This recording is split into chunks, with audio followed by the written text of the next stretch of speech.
Hey, all right. Good evening, folks. Last minute sports betting with the Sports Nuts. Bob here, Mike there. I'm at St. Louis now again. I'm always over here, ain't I? You're always in St. Louis, man. Brought to you by OddsJam, the premier odds comparison company. You need multiple sports books, folks. Sign up and click those links below to take advantage of the best books in your state. Let me do a live fade out. Look at that engineering there, folks, huh?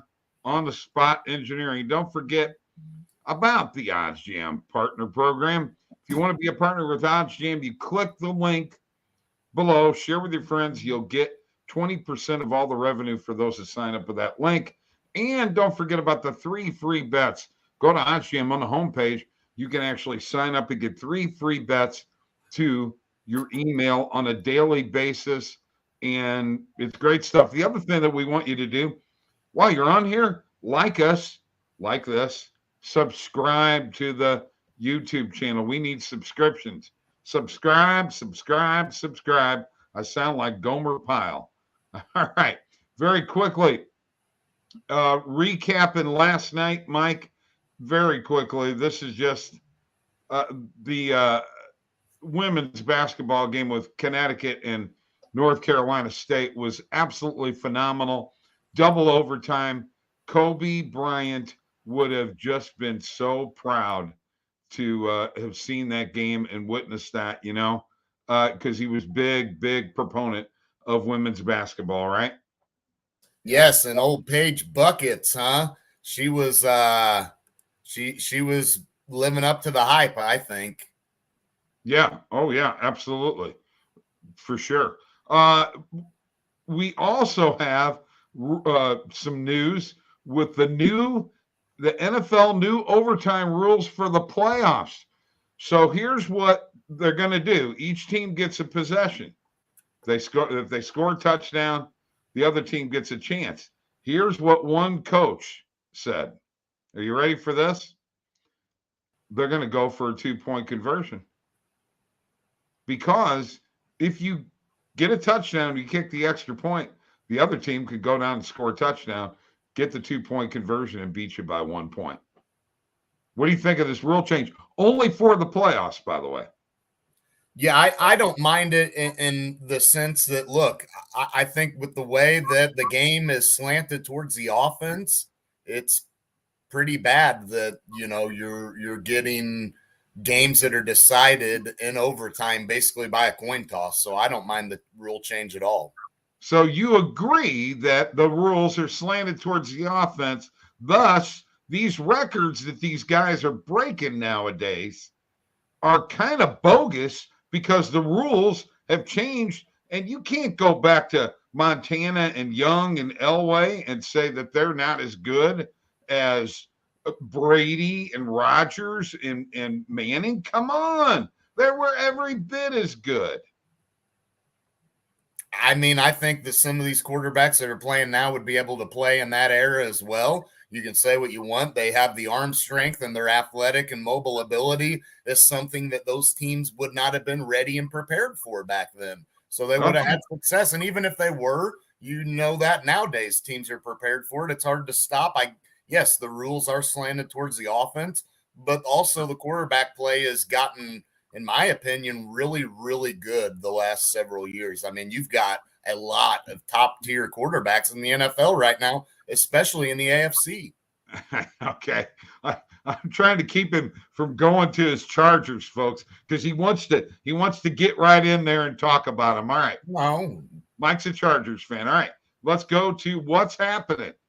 This is what's happening tonight in the NBA. It looks like, the one big game, and I talked about it on the show this morning, is Milwaukee at Philadelphia. I know the line is 3.5. It's 46-28. Both of their records are right now. It's at Philadelphia. Any advantage here in this game at all, Mike? I think that Milwaukee may come out and play solid the first half. So I think maybe we could look at at a play there because ultimately this game is at Philadelphia. I think Embiid's going to have a big game. I'm riding him in some positive EV plays that we'll get out here in a few. Okay, can I make a correction real quick? The line is actually 1 right now, and it is in favor of Milwaukee. So earlier on today, it was a lot bigger than that. The lines move like crazy, folks. That's why you got to have OddsJam, right, Mike? That is absolutely right. Okay, that's in the NBA. And Mike's going to go through his positive EV plays here in a few minutes. In the NHL, we've got some big games. We got Toronto's at Boston. Carolina is at Tampa Bay. We've got the Rangers at the Penguins. That's a big game. And we have the Avalanche at the Flames. So, those are 4 marquee matchup games tonight in the NHL. And I'm going to tell you right now, Nathan McKinnon's out in Colorado, Mike, but I still picked him because here's what I think. Anytime you could get the best team in the NHL at plus money, I'm taking them. What do you think? How about that Boston-Toronto game? That ought to be an interesting one. Boston has been on fire lately. They're a team I told you a while back that I think if they get on track can be dangerous. You say no to relying on one line. Don't think they have enough depth. What are your thoughts on that? I still think Boston's going to be a tough out in the playoffs. You're going to find out what my thoughts are on that game because it is in my lock of the night, but I cannot tell you what it is at this present point in time. If I did, I'd have to kill you. I'm sorry, man. I just can't do it. All right. Let's go to your positive EV plays, Mike. Everybody is on top of Mike with these positive EV plays because they've been like dynamite for the past two and a half, maybe even 3 weeks. So let me share my screen here real quick. There's Mike. Say hi to Mike. Hey. All right.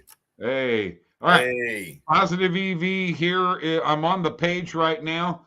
Find me something that I can add right now. What about this Donovan Mitchell one, Mike?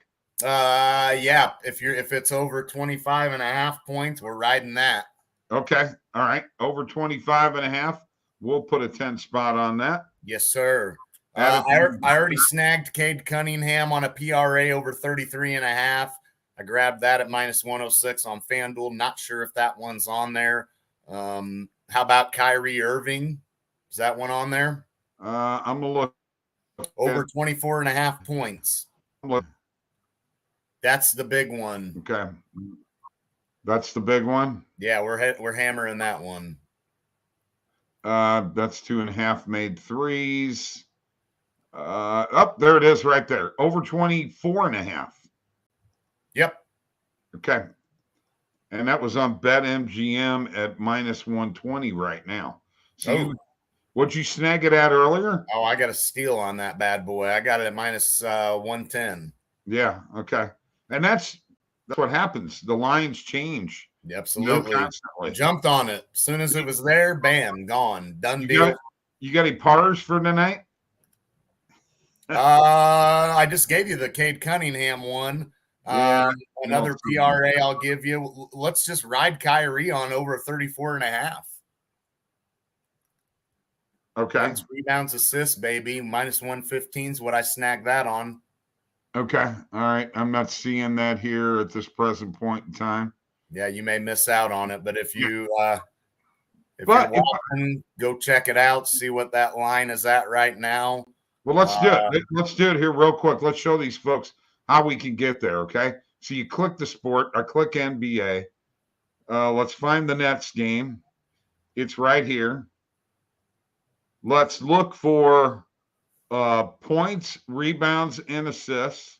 There it is. Let's look for Kyrie Irving. And did you say you had Cade Cunningham? Yeah, I got Cade Cunningham on over 33.5.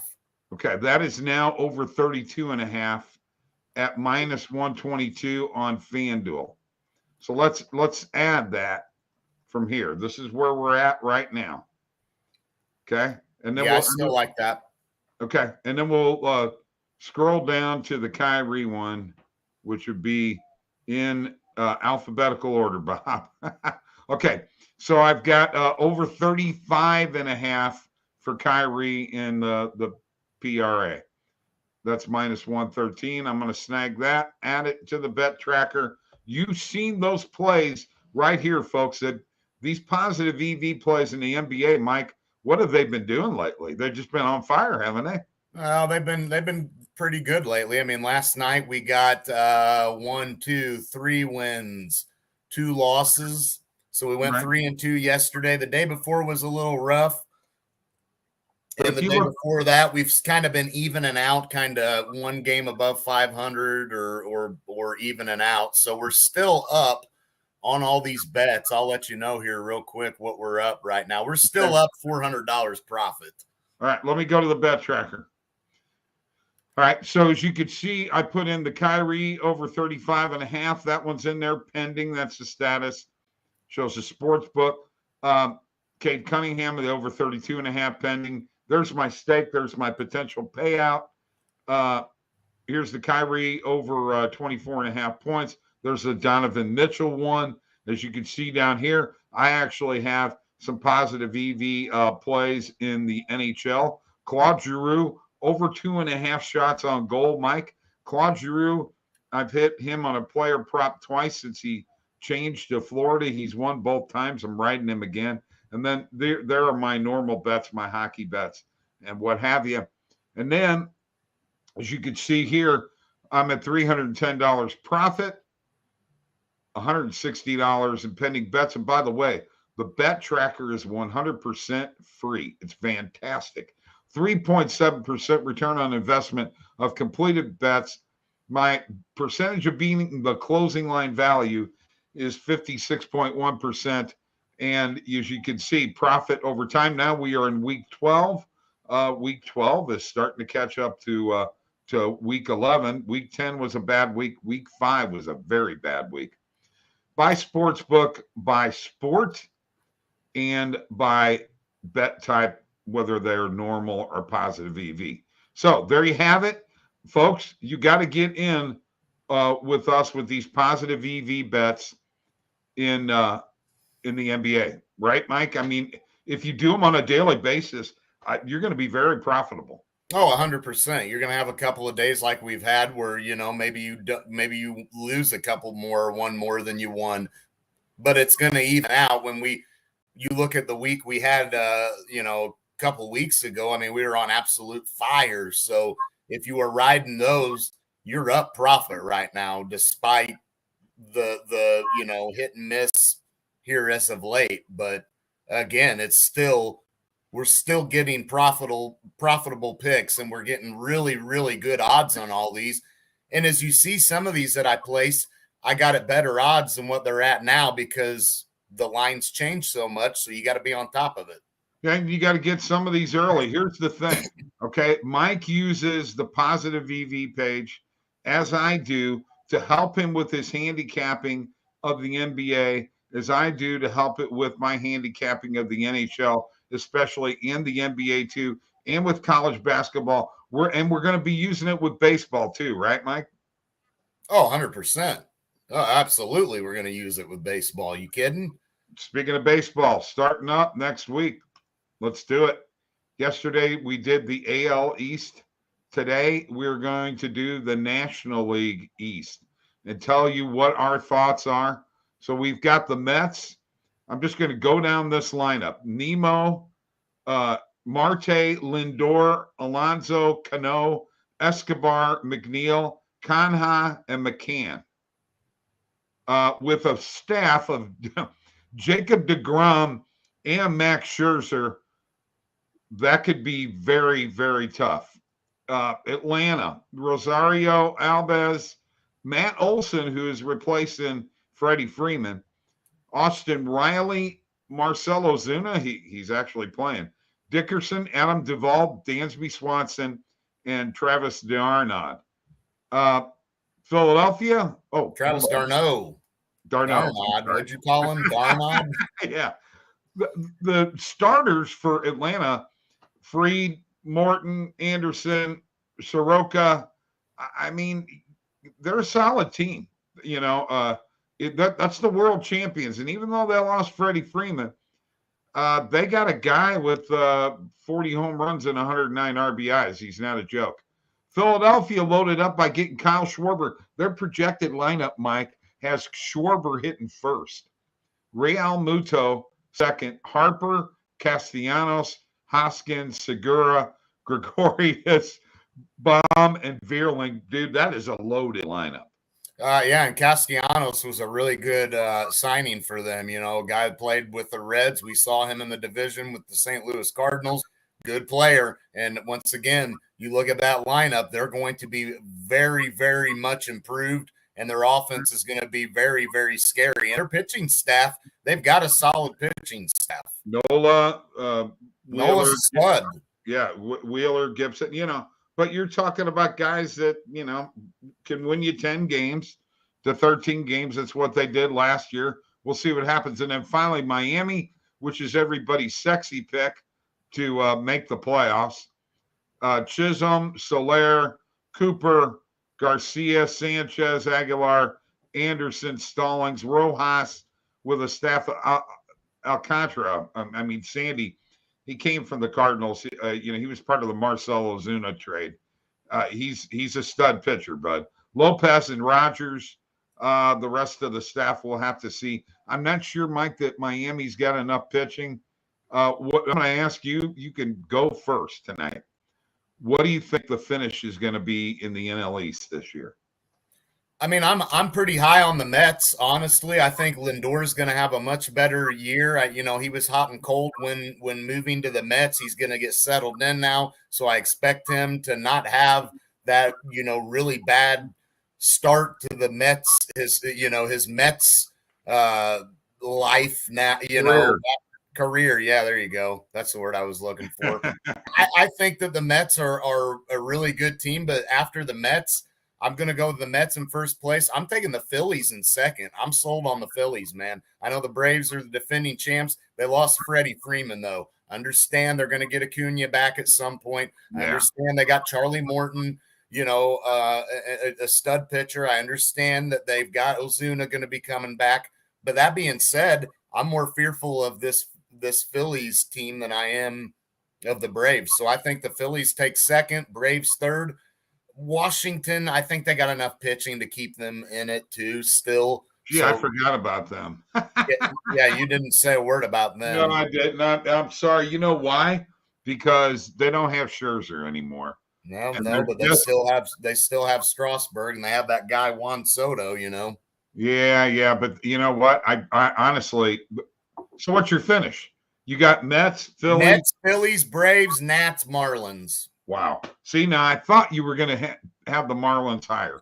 I'm going to go. They're a sleeper pick. I don't truthfully, think they're going to make the playoffs, but I think if I were to have to pick a random team that is a sleeper, I would roll with the Marlins because they've got some nice offensive power, man.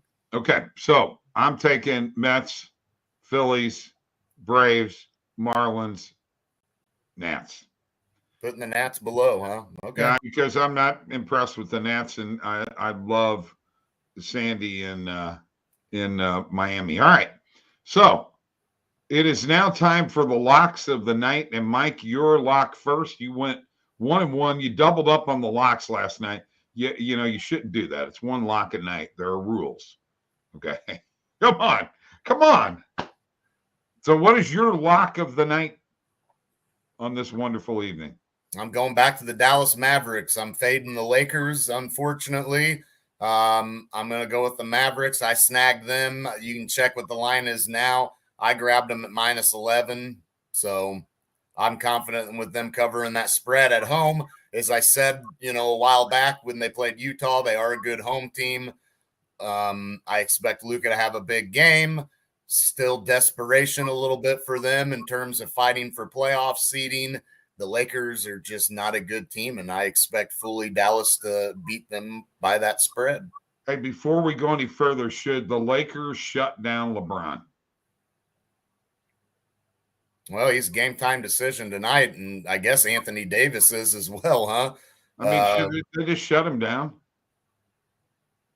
I mean, I would let him play. No, let him play. There's no All right. reason to shut him down. That's He's what I still want to got. know. I mean, he's still got enough pride, and he still wants to battle. He's still got.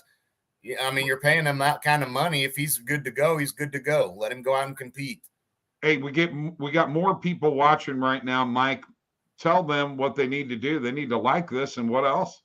They can comment, rip us apart if you want. If you think we're fools and you think we're giving you something that you don't agree with, hey, let us know. Say, what are you talking about, bro?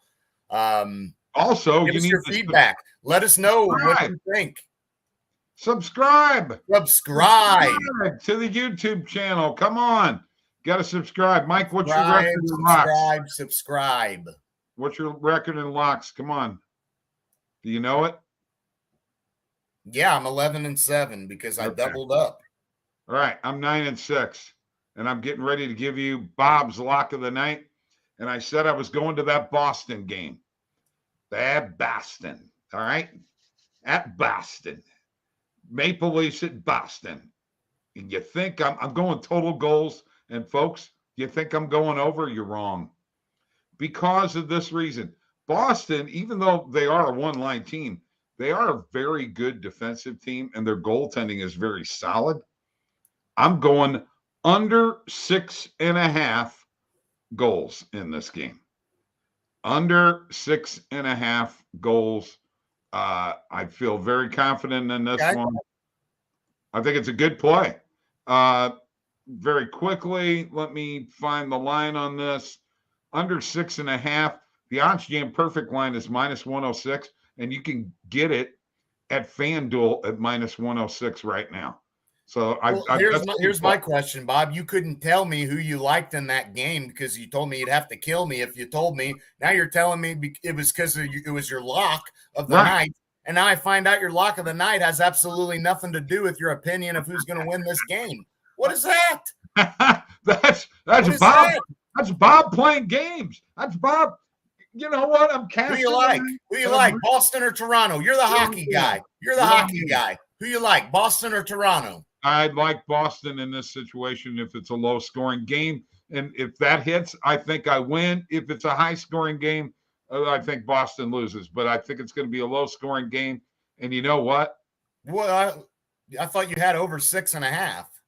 Under. Oh, you took under. I'm sorry. Under. Because of their defensive. Okay.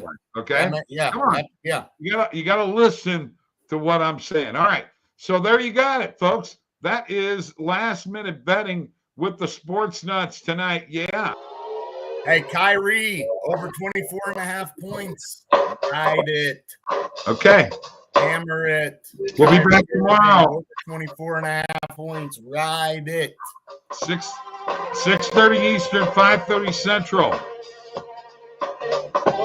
Monday through Friday. Be here. Be square. Or don't be a I've got a gig this weekend. We're not doing this Saturday, man. Peace. See ya. Have a good night. I'll see you in the morning. Like and subscribe. Subscribe. Couldn't tell me who you were taking straight up.